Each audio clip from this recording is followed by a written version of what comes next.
beneath the autumn sky. In a quiet town nestled between golden hills and whispering woods, there lived a girl named Clara. She was a painter, known for capturing the beauty of each season in vibrant strokes of color.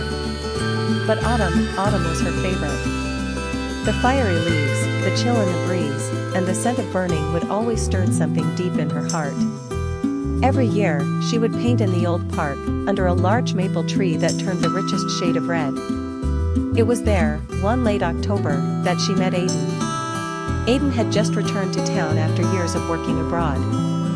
He was an architect, drawn back home by a letter from his late grandmother, who had left him her old cottage near the park. That day, he walked past Clara's maple tree and paused, mesmerized not just by her art but by the calm in her eyes. Clara noticed him too. He didn't speak at first, but his presence didn't feel like a stranger's. Instead, it was oddly familiar. Like a memory waiting to be remembered.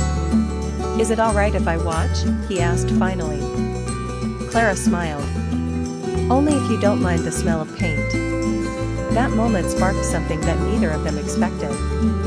Aidan started visiting her every day, bringing coffee and stories of his travels. Clara painted, and he sketched beside her, sometimes drawing the tree, sometimes her hands as they moved across the canvas.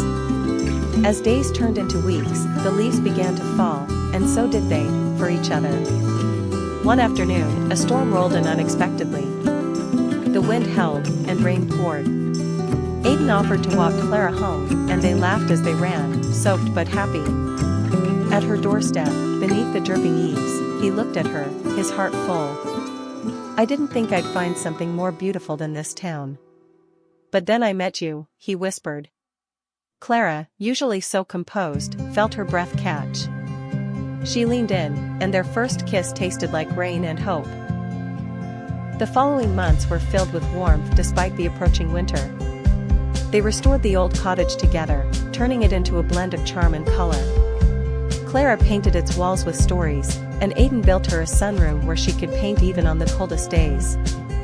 Years passed, and every autumn, they returned to the same maple tree. They held hands beneath its changing leaves, watching the colors shift like their lives, always growing, always glowing. One fall morning, many years later, Clara sat beneath the tree alone, now aged, with silver in her hair and a sketchbook on her lap. Aidan had passed away peacefully the year before, his hand in hers. But she wasn't sad. Because love, she believed, never really leaves, it just changes form. So she painted again, beneath the autumn sky, where their story had once begun. And in every brushstroke, she felt him there, his love still wrapped around her like the wind, whispering through the trees.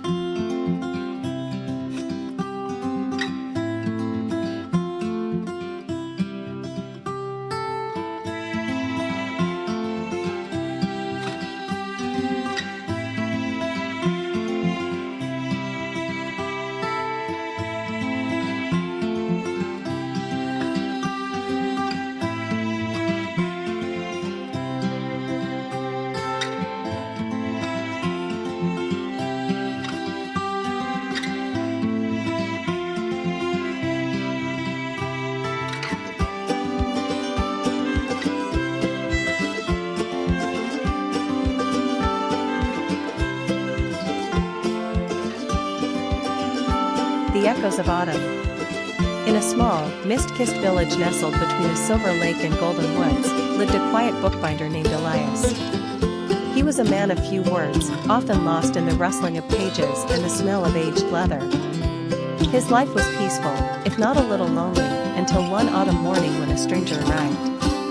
Her name was Annalise, a violinist from the city, seeking refuge from a world that no longer inspired her.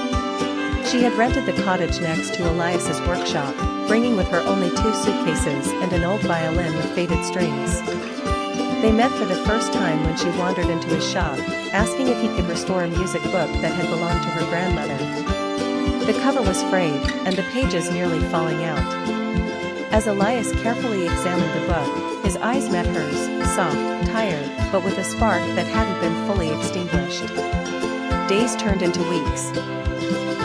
Anneliese often visited his workshop, sometimes to watch him work, sometimes just to sit in silence with a cup of tea. In the evenings, she played her violin by the lake, and Elias would listen from his window, the music carrying through the twilight air like a memory. They talked about art, loss, dreams long buried. Elias told her about the fiancé he had lost to illness many years ago. Anneliese spoke of the stage, and how fame had made her forget why she played at all. As autumn deepened, so did their connection. One crisp evening, while the leaves swirled like fire in the wind, Anneliese handed Elias a folded piece of paper. Inside was a sketch, him, sitting by the window, a soft light falling on his face. She had drawn it without him knowing. "I haven't drawn anything in years," she said quietly. "But being here, being with you, it brought it back." Elias was silent for a moment, his heart full. Then, with a trembling voice, he whispered, "You brought something back to me, too." That night, under the canopy of stars and the gentle hush of the lake, Elias kissed her. It was a slow, tender moment, the kind that rewrites a lifetime of solitude. Winter came, but neither of them minded. Anneliese played her violin in the evenings, Elias worked beside the fire, and together they built a rhythm as natural as the seasons. What began as chance had grown into something enduring, a love stitched gently through time, like the spine of a beloved book. Years later, the villagers still spoke of the couple by the lake, the quiet bookbinder and the woman whose music made the trees weep. And if you ever walk there on a still autumn night, you might just hear the soft echo of a violin, and the sound of two hearts, finally at home.